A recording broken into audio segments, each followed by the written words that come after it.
Viewers, it is your favorite channel Gambia this week, and we are back again with more interesting stories. And of course, do not forget to share, like, and subscribe the YouTube channel. We are currently in Brikama at Sarkunda, and today we will talk to a young man who is into agriculture, and therefore you don't have to go away. What is your name? Assalamu alaikum everyone. I am Sasar, a graduate from Gambia College, School of Agriculture.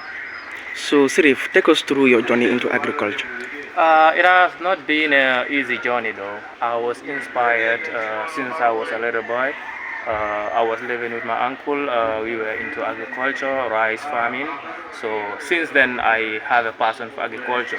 So when I finished my senior secondary school, I decided to further my education at the Gambia College, which was agriculture. But now I'm a graduate from the Gambia College School of Agriculture. What are the challenges as far as you are concerned? It is not an easy task though to cultivate until you have a harvest, because agriculture is not an easy thing. You have to, at least have a little experience, in order to be an agriculturist, because we all know that everything is a risk, but farming also is a bigger risk, because you might sow your crops and at the end of the day they might not germinate. So it was not easy though, to become an agriculturist, since at some times you might not get encouragement from your colleagues, because like now generation people think like agriculture is not it's a no-go area, because many youths are trying to step back from it. But I feel like this is a very important thing for a youth man to engage in, because without agriculture we cannot live. So, how are these crops benefiting you? Definitely these crops are very beneficial to me and my family, because as we all know, in the current situation of the country, the price of the commodities are skyrocketing. Like every day when you go to the market, you find a different price at the market. So with the little things I have here, when we harvest them, sometimes we sell some and we use some for the family. So this has been generating some income for us, and also we use it as food for the family as well. I understand that this is a subsistence agriculture, and in agriculture we have two types of agriculture. So, what is your aim in next 2 or 3 years? Yeah, as you said, this is subsistence agriculture, since it is not solely cultivated for commercial purpose, because it is in small scale. But at times, as I told you, we have small incomes from it. But even though you cannot, even though we have small incomes from it, you might not call it commercial agriculture.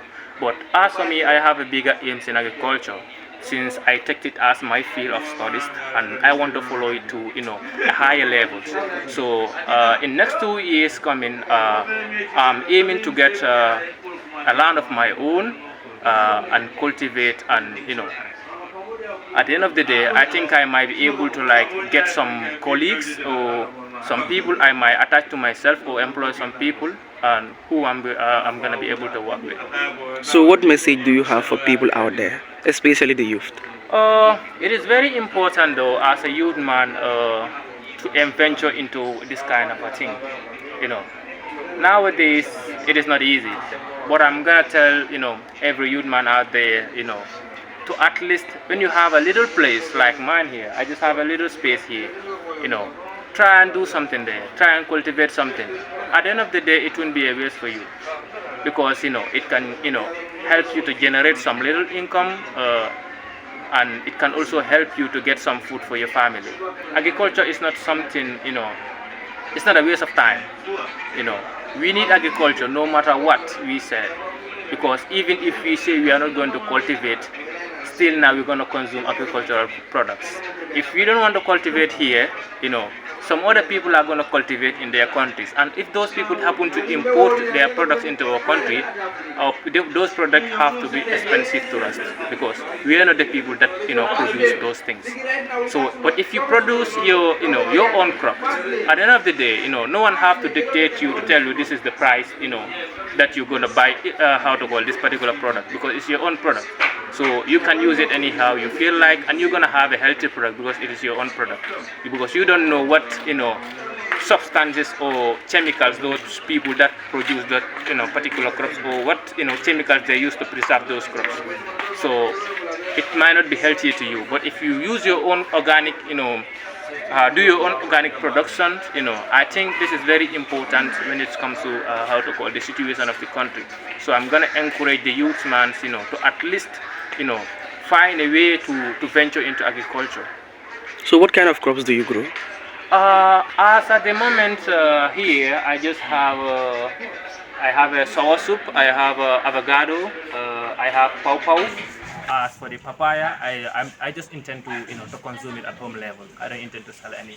So if you can see, I have a lot of papayas here. I can say I have around 10 to 15 papaya plants here, and at the backyard over there as well. Serif. So what type of manure do you use to grow your crops? As for me, before I start my production normally, like this vegetable production, in the neighborhood, I will just go around like the people who are having these goats and the sheep. I collect some goat and sheep downs. Those are what I use as my manure. I will just like put them at the place where I supposed to do my cultivation, incorporate it with the soil, water it for a moment, and then prepare my bed for crop production. So how many years does it take to grow? As we all know, vegetables, those ones, they didn't take, years. Those, they just take months. You know, as for onion, from the nursery, it can take around 1 month or 45 days. In the nursery level. But when you transplant it to the final field, it will take around 3 months to complete its cycle. Yeah. What about the bananas? The bananas, it depends on the varieties. Some varieties might take around 6 months. One also might go up to 9 months. So it depends on the variety that you have, that you're cultivating. But their fruiting periods differ, based on the kind of variety you have. So it is also believed that you cannot grow crops without the necessary equipment or resources. So Yeah. I want you to name the resources for me and how are they helping you? Let me just say, in agriculture we say like how to call. There are some things that are very necessary. Uh, the land is very necessary in agriculture. Capital is very necessary, and water also is very necessary in agriculture, because without land and water, it won't be possible for you to do your production, because you have to grow your crops on the land and later water your crops, for them to how to call, to reach to their maturity. So more, I can say like you can do agriculture without soil, because people are doing hydroponics. But at my level, where I'm limited at this moment, I do do my cultivator on the soil. So at this point of time, you need land, water, and for you to do your production, and you have to use these watering cans as well. You know, you have spade, you have cutlass, you have rake, you have measuring tape, and you have a string as well that you will use in order to to make sure your beds are very straight. So those are the materials that you somehow use in your production. And now that you have sought or seek help, what number will you give, for instance, if somebody wants to help? As for me, I have two numbers. That is QCell and AfriCell, but mostly I use my QCell number, which is 3637051. It is difficult to access the resources like watering can and stuff.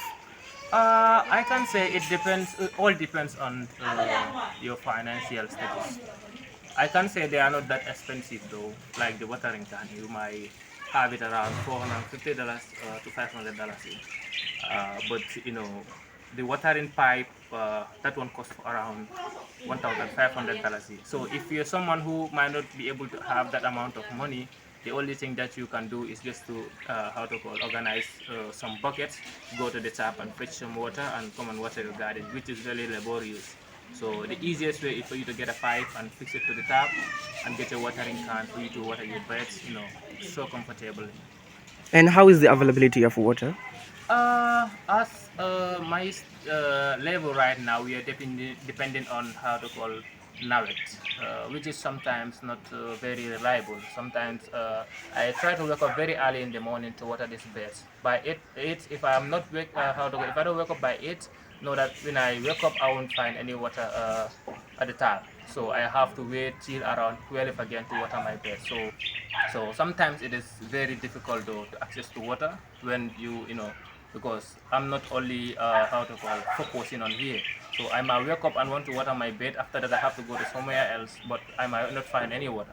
So I have to assign someone, so that when the tide, water, comes, so that the person can water for me while I go to, go run my other, errands.